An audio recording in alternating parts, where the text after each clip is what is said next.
Magandang umaga sa inyong lahat and sa lahat ng nandyan sa KYMC, sa Kanlungan Youth Mission Church at sa ating mga nanonood sa online. Welcome sa ating Sunday service. Ngayong araw ay babasahin natin sa aklat ng 1 Samuel chapter 2 verse 1 hanggang 10. And kung meron kayong Bible, samahan ninyo akong basahin. Ulitin ko, 1 Samuel chapter 2, verse 1 hanggang 10. Sabi sa verse 1 ay ganito: Pinupuri kita, Yahweh, dahil sa iyong kaloob sa akin. Aking mga kaaway ngayoy aking pinagtatawanan, sapagkat iniligtas mo ako sa lubos na kahihiyan. Si Yahweh lamang ang banal. Wala siyang katulad, walang ibang tagapagtanggol liban sa ating Diyos. Walang maaaring magyabang sa iyo, Yahweh. Walang maaaring maghambog sapagkat alam mo ang lahat ng bagay. Ikaw ang hahatol sa lahat ng ginagawa ng tao. Ginapi mo ang mga makapangyarihan at pinapalakas ninyo ang mahihina. Kaya't ang dating mayaman ay nagpapaupa para may makain. Masagana ngayon ang dating maralita. Nagsilang ng 7 ang dating baog at ang maraming anak ngayoy nalulungkot. Ikaw, O Yahweh, ang mga may kapangyarihang magbigay o bumawi ng buhay. Maaari mo kaming itapon sa daigdig ng mga patay at maaari ring buhayin muli. Maaari mo kaming payamanin o paghirapin. Maaari ring ibaba o itaas. Mapapadakila mo kahit ang pinakaaba. Mahahango sa kahirapan kahit ang pinakadukha. Maihahanay mo sila sa mga maharlika. Mabibigyan ng karangalan kahit na ang mga hampas lupa. Hawak mo ang langit na nilikha. At sa iyo nasasalig ang lahat ng iyong gawa. Patnubayan mo ang tapat sa iyo. Ngunit ang masasama ay isasadlak sa karimlan. Walang sino mang magtatagumpay sa sariling lakas. Lahat ng lumalaban sa iyo ay manginginig sa takot. Kapag pinapadagundong mo ang mga kulog, hahatulan mo ang buong daigdig at papagtagumpayin ang hinirang mong hari. Manalangin tayo. Manamin sa langit, muli salamat po, Panginoon, sa oras na ito. Nawa ikaw, Panginoon, ang kumilos sa aming kalagitnaan ngayon sa kapangyarihan ng iyong banal na Espiritu, Ama. Yan nagbibigay sa amin ng pangunawang spiritual sa iyong mga salita at tumutulong din upang magpahayag kami, Panginoon, na ayon, Panginoon, sa iyong mga kaalaman. Nawa, Panginoon, ikaw lang mapapurihan, maitaas sa mga mababahagi ngayon at aming mapapakinggan. Ito ang aming samot dalangin. In Jesus' name, Amen. So mga kapatid, welcome ulit sa inyong lahat. And ngayon ay tutunghayan natin ang aklat ng Samuel.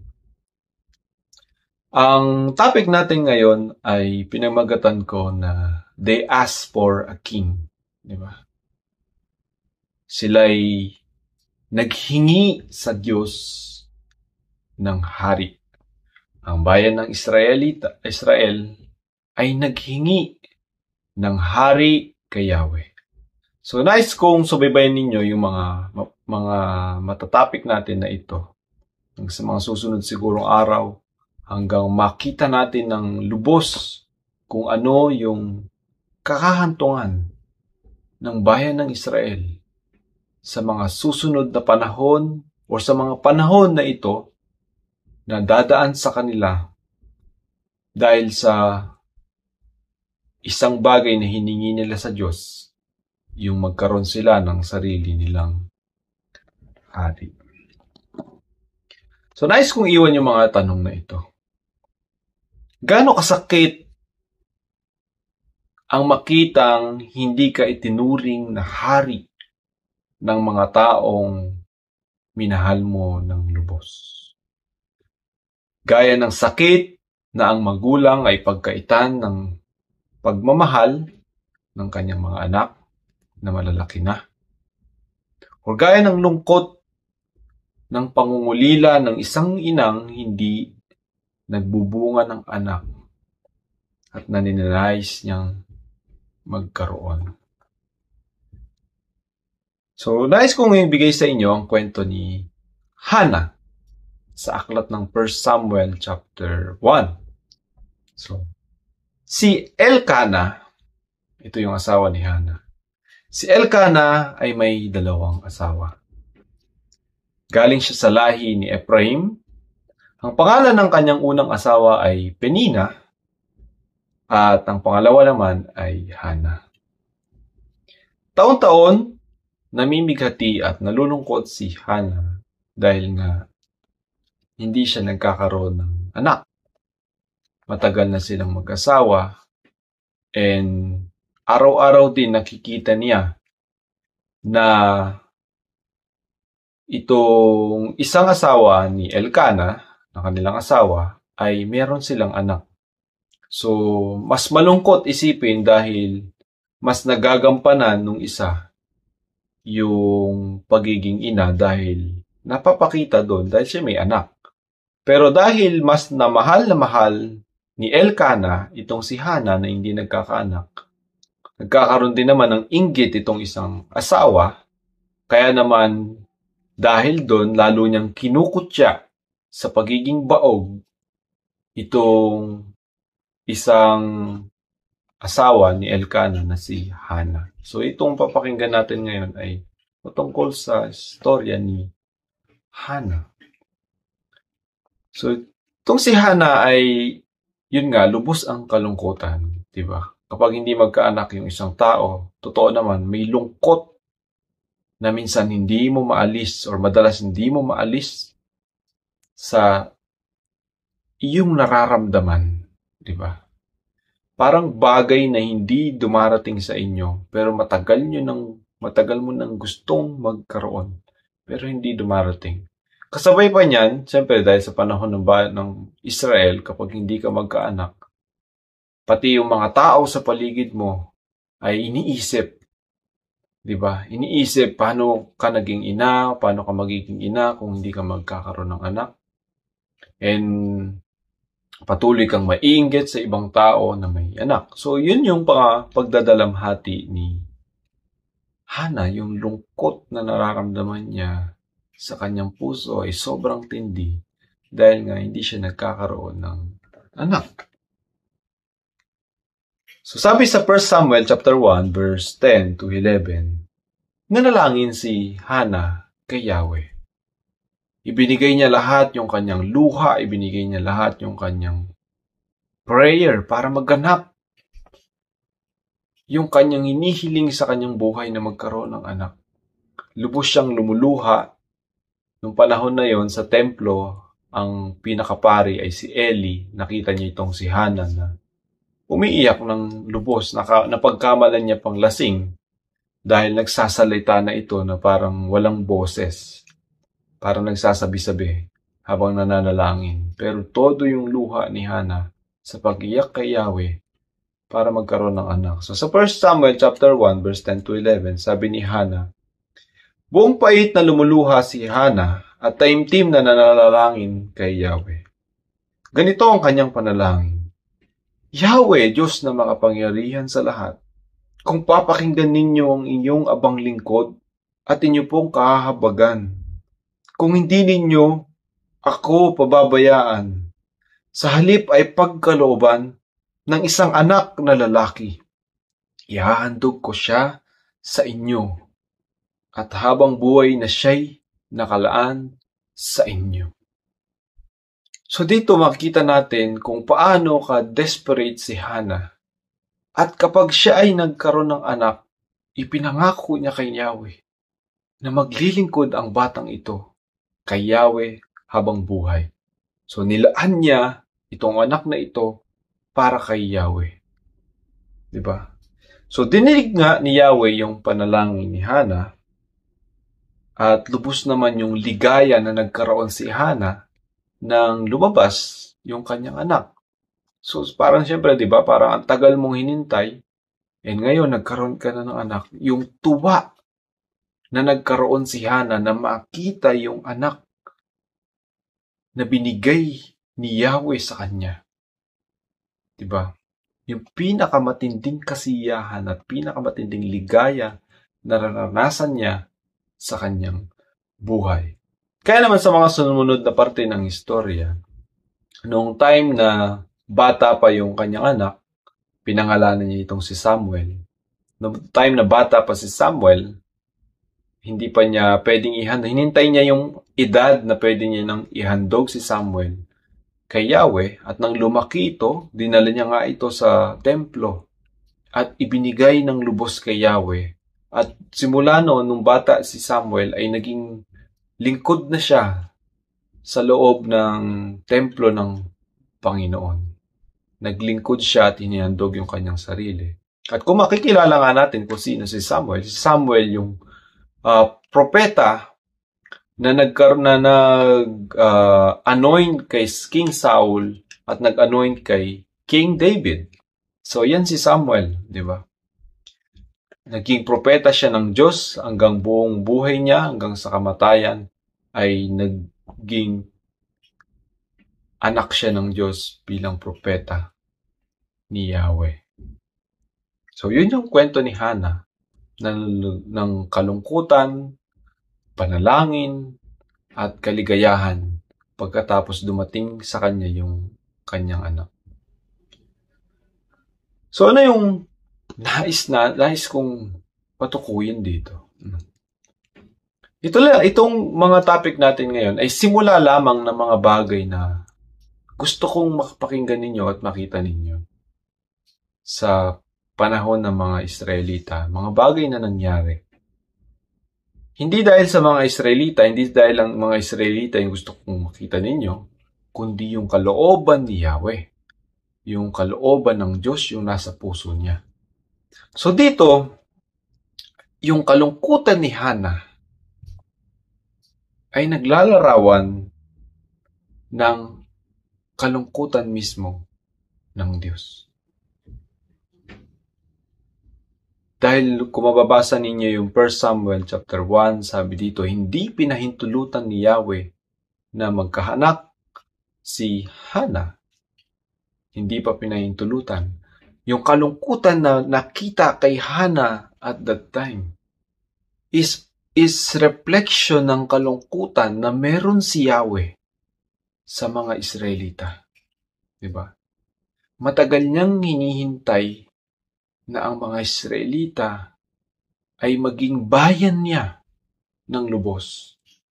Pero kahit pa mula nung time na nilabas sila ng Diyos sa Ehipto, naglakbay sila sa wilderness, dumating sila sa panahon ni Joshua, nakapasok sila sa Promised Land, time and time again, paulit-ulit, yung mga Israelita, meron laging ibang desire sa kanilang mga puso.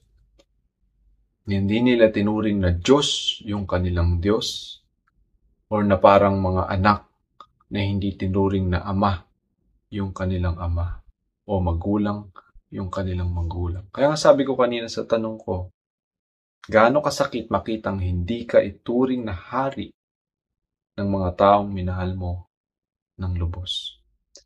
So lumaki si Samuel,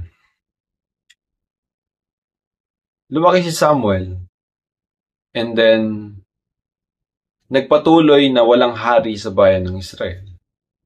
So kung walang hari, ibig sabihin, sino ang namamahala at paano ang government system na meron sila? So si Samuel ay naging judges kasama sa mga, pinagpatuloy niya yung kagaya doon sa Book of Judges. Ibig sabihin, yung mga tao sumasangguni sa mga itinalagang judge ng bayan upang mamagitan at magtama sa mga sitwasyon na nangyayari sa bayan ng Israel. So si Samuel ay naging tapat at mahusay na tagapamagitan or taga-resolba ng mga problema na meron ng mga tao. Pero alam natin na hindi habang buhay si Samuel ay nasa kanila. So, tinuruan ni Samuel yung kanyang mga anak upang maging judges din sa mga bayan ng Israel. Pero sabi ko nga, yung puso ng tao, kahit gaano pa kaganda yung mga batas or panuntunan na nakasulat sa mga batas na binigay ng Diyos sa kanila. Anong ibig ko sabihin? Diyos na ang nagbigay ng batas sa kanila. Maging ang tao, meron tayong tinusunod na mga batas na gawa ng ating mga pamahalaan. Pero, kahit gaano pa yan kaperpekto at gaano pa yan kapulido, kapag may kasakiman, may dilim, merong pansariling kagustuhan sa puso ng tao, nagiging masama ang nagiging bunga. So sa aklat ng Samuel chapter 8, verse 1, nang matanda na si Samuel, ginawa niyang mga hukom ng Israel ang kanyang mga anak na lalaki. Ang panganay niya ay si Joel at ang pangalawa ay si Abias. Sila ay nagsilbing hukom sa Beersheba. Pero ito ang nangyari, ngunit hindi sila sumunod sa halimbawa ng kanilang ama. Naging gahaman sila sa salapi, ibig sabihin, nabibili sila ng pera, tumanggap ng suhol, at hindi pinairal ang katarungan. Dahil dito, ang pinuno ng Israel ay sama-samang nagsadya kay Samuel sa Rama at kanilang sinabi, matanda na po kayo. Ang mga anak naman ninyo hindi sumusunod sa inyong mga yapak. Kaya't ipili ninyo kami ng isang haring mamumuno sa amin tulad ng ibang mga bansa. Diba? So dito na naganap yung matinding transition sa bayan ng Israel. Sa history ng Israel, wala silang hari. Ang hari nila yung kanilang Diyos. Nagtatayo sila ng tabernacle, doon nagdudwell ang Diyos sa kanila, doon nangungusap ang Diyos sa kanila, nandun yung Ark of the Covenant, nandun yung templo ni Yahweh, nandun yung mga pari na itinalaga ni Yahweh. Pero niwala sa kanila ang humiling at nakaisip na si Yahweh ang kanilang Diyos, si Yahweh ay tunay na Diyos, si Yahweh ay makapangyarihang Diyos, si Yahweh ay mapaghimalang Diyos, si Yahweh ay mapagbigay na Diyos, si Yahweh ay malaking gabay na Diyos sa kanila habang buhay.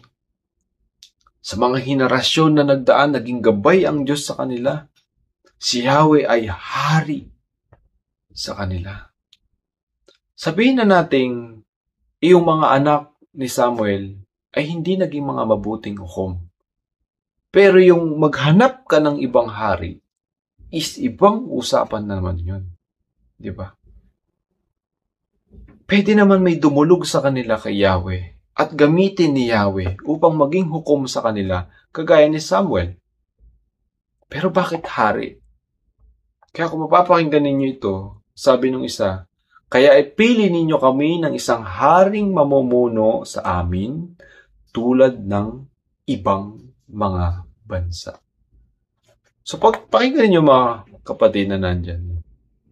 Ibig sabihin yung mindset ng mga tao sa bayan ng Israel is nagiging kagaya na rin ng mga mindset ng mga taong nasa labas ng bayan ng Israel.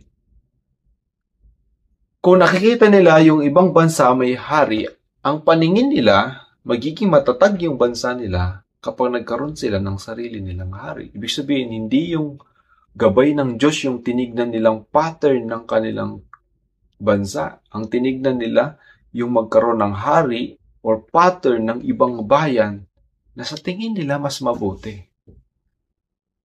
Kaya nga, tingnan ninyo kung gaano nakakalungkot na isipin man ng Diyos, kung kung tayo ang nasa karanasan na nakikita ng Diyos sa atin, di ba? Ilang taon pa siya magtitiis. Ilang henerasyon pa yung mawawala at mapapalitan, tatanda, at babalik lang din sa mga mali nilang pananaw. Ang hihintayin ni Yahweh, diba? Parang yung kanyang kapighatian ay kagaya ng kapighatian ni Hana nung hindi pa siya nagkakaroon ng anak. Yung lungkot na nararanasan ni Yahweh kapag nakikita niya yung mismong kanyang bayan na inumpisaan niya kay Abraham na isang baog isang baog na matanda na, hindi na capable magkaroon ng anak. Pero dumami yung salinlahi na ngayon hindi nila tinuring na Diyos si Yahweh sa kanila. Ni Hari si Yahweh sa kanila. Ang paningin nila kay Yahweh parang agimat or anting-anting. Kung mababasa ninyo yung First Samuel, mga chapter 3 onwards, nakipagdigmaan sila, dinala nila yung Ark of the Covenant. Akala nila agimat yung Ark of the Covenant. Pagkatapos natalo sila. And dahil natalo sila, ninakaw yung Ark of the Covenant, kinuha ng mga Philistine. And nakipagdigma si Yahweh sa mga Philistine na mag-isa, na hindi kasama yung bayan ng Israel.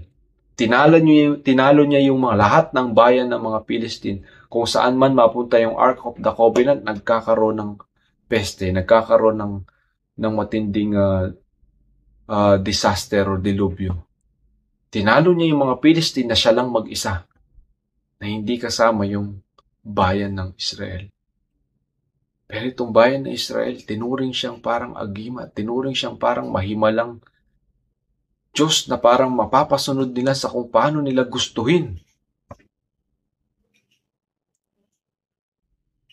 Larawan nito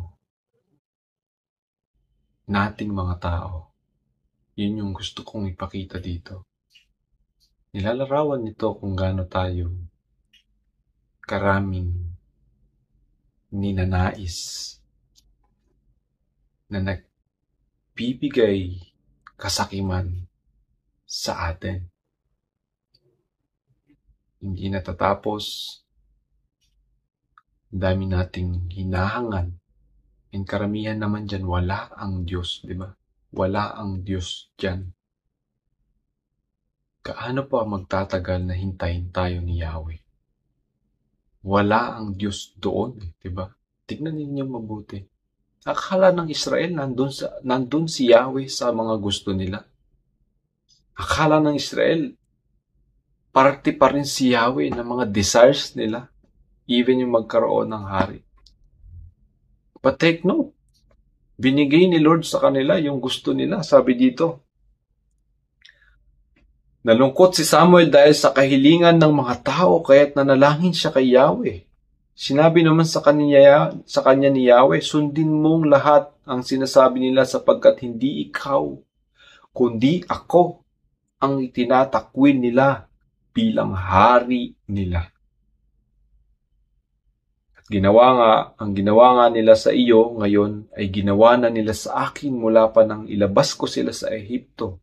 Noon pa'y tumalikod na sila sa akin at naglingkod sa mga Diyos-Diyosan. Alam niyo yung larawan ng Israel dito. At sa marami pang hari na sumunod, yun yung mga tutunghayan natin. Kaya nga sabi ko yung title nito, They Asked for a King. Naghingi sila ng hari. Ay naglalarawan ng kung paano tayo tinitiis ni Yahweh hanggang ngayon sa mga bagay na mga puro pansarili nating kagustuhan. Mga kasikaman natin, mga pagiging makasarili natin, na hanggang ngayon tinitiis ni Yahweh. At hindi natin kayang magtiwala sa Kanya bilang hari natin.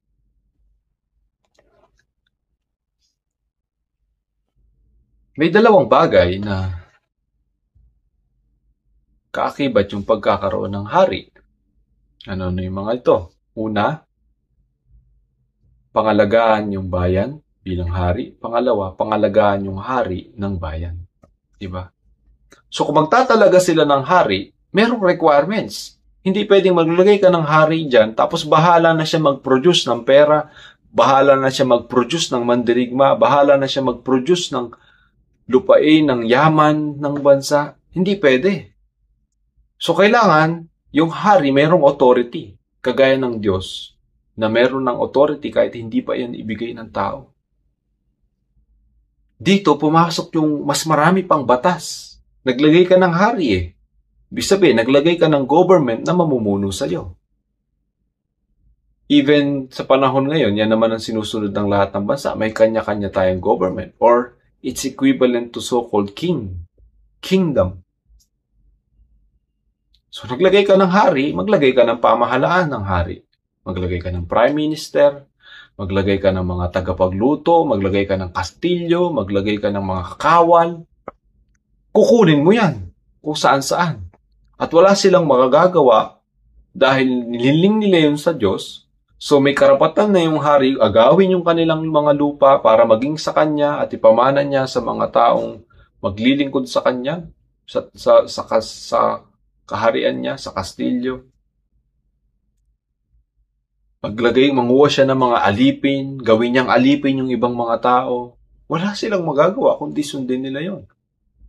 Hinihiling nila sa Diyos na magkaroon ng hari. Pero hindi ibig sabihin na pag nagkaroon sila ay mangyayari na sa kanila yung inaakala nilang mangyayari. Na magkakaroon na mas magaling yung bansa, mas makapangyarihan yung bansa, mas malakas yung bansa. No. Sabi ko nga kanina, kahit gaano pa kadami yung batas na binigay ni Yahweh sa kanila, hindi sila naging matuwid.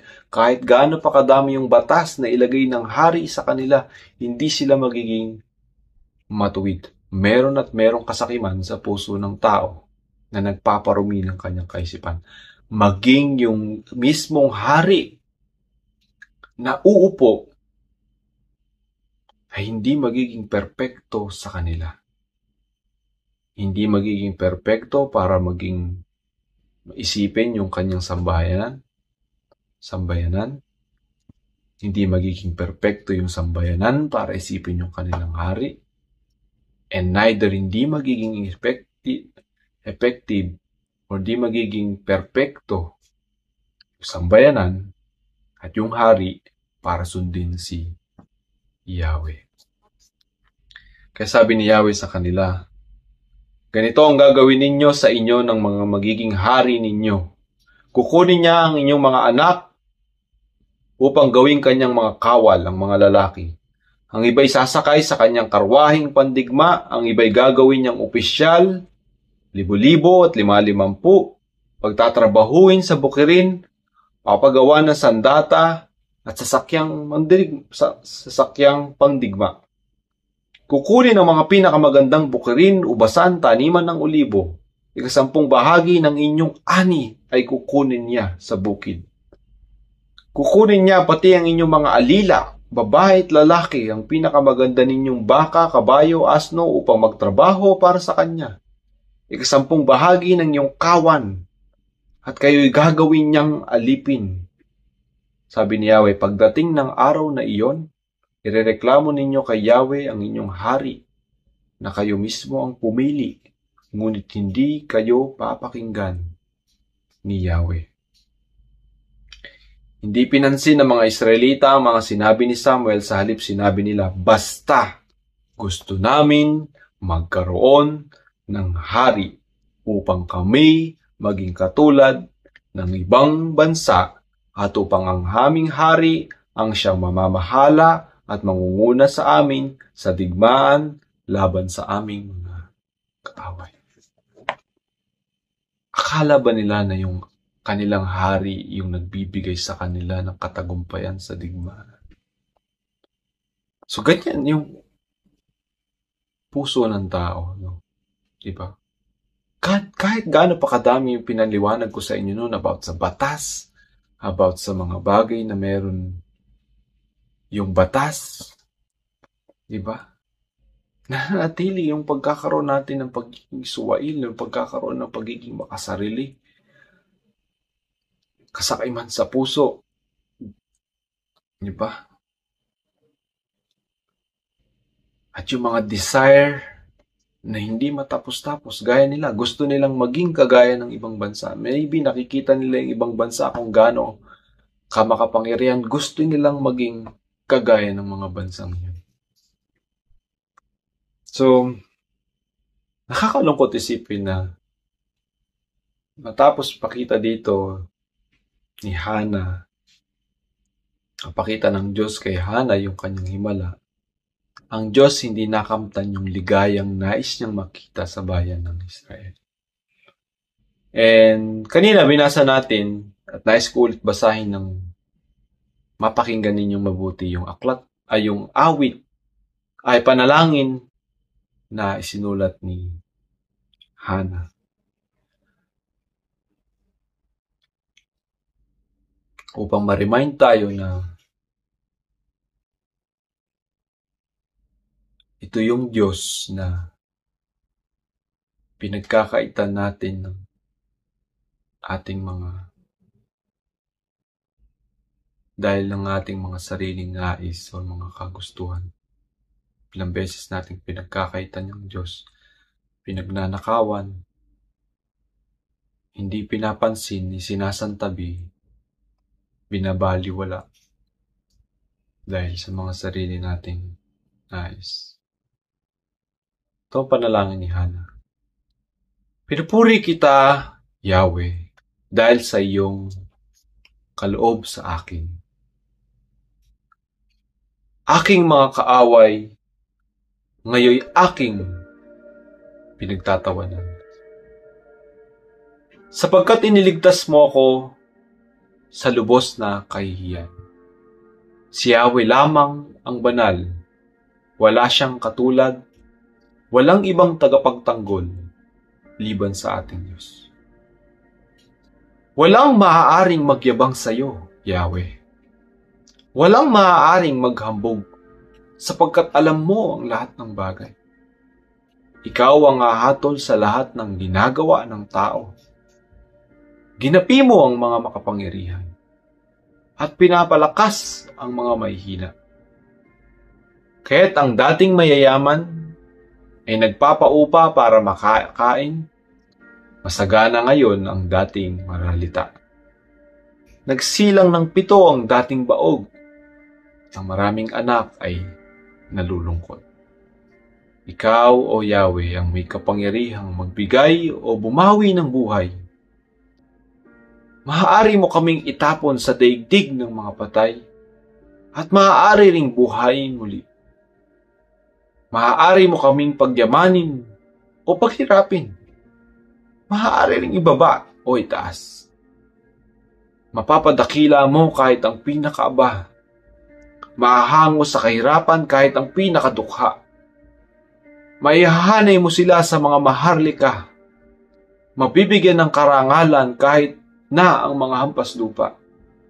Hawak mo ang langit na nilikha at sa iyo nasasalig ang lahat ng iyong gawa.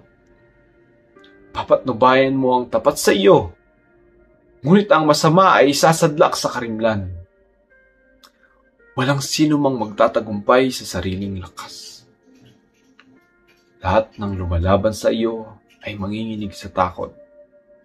Kapag pinapadagundong mo ang mga kulog, hahatulan mo ang buong daigdig at pagtatagumpayin ang hinirang mong hari.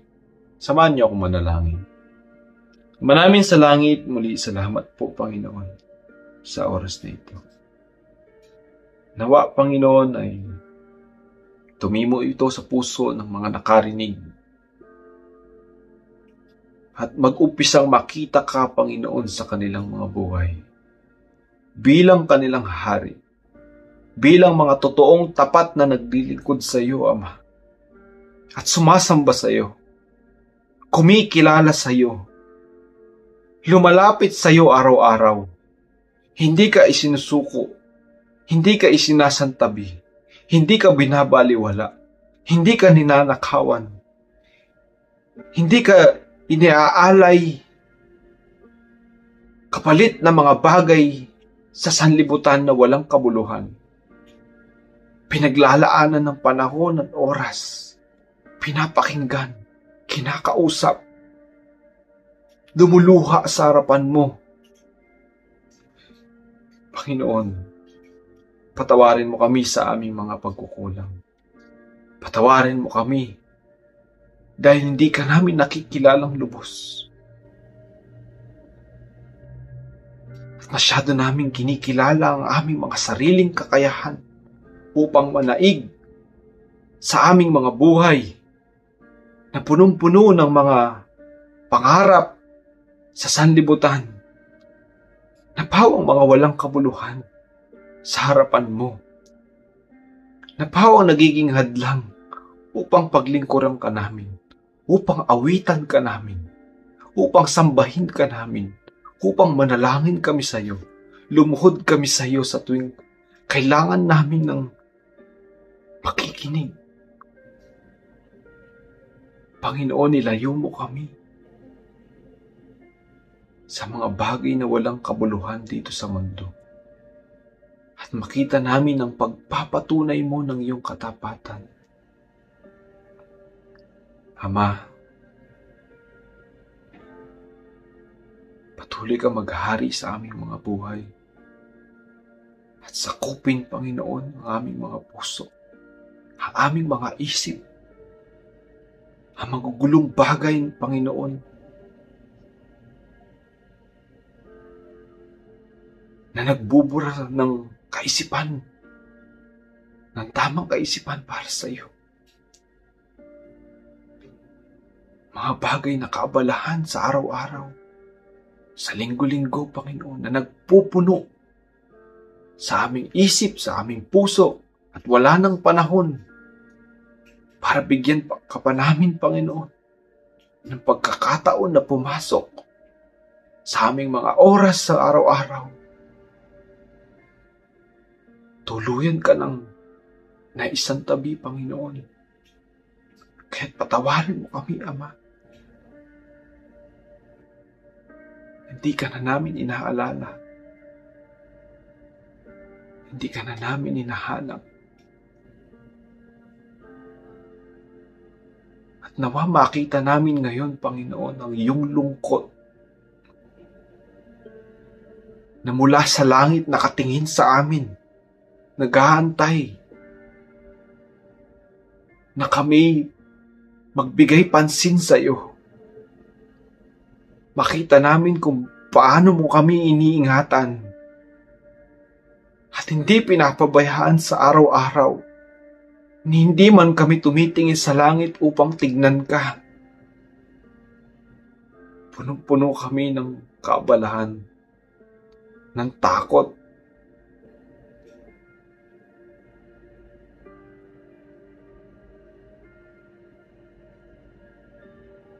Nawa ngayong araw na ito, Ama, magsilbing alaala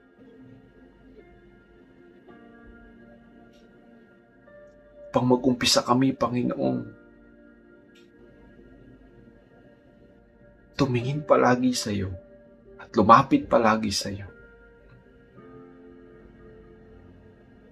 Nagaya ng isang ama sa kanyang anak.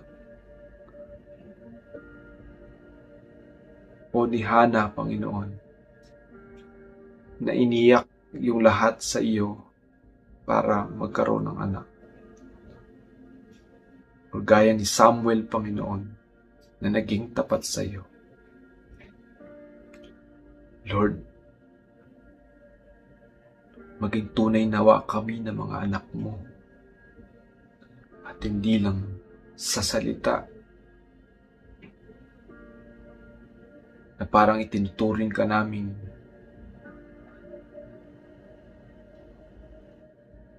walang kabuluhan o tagapagbigay himala lamang sa buhay namin, kundi maging ama ka namin, Ama. Maging ama ka namin, Panginoon. Maging hari ka namin. At maging pinakamahalaga sa araw-araw ng aming buhay. Salamat, Ama. Nawa dinggin mo yung panalangin ito. Sa lahat ng mga nakikinig ngayon, dinadalangin namin, Panginoon, ang isa't isa. Nawa kumilos ka, Panginoon, sa lahat ng nakikinig ngayong oras na ito. Salamat, Panginoon. In Jesus' name. Amen.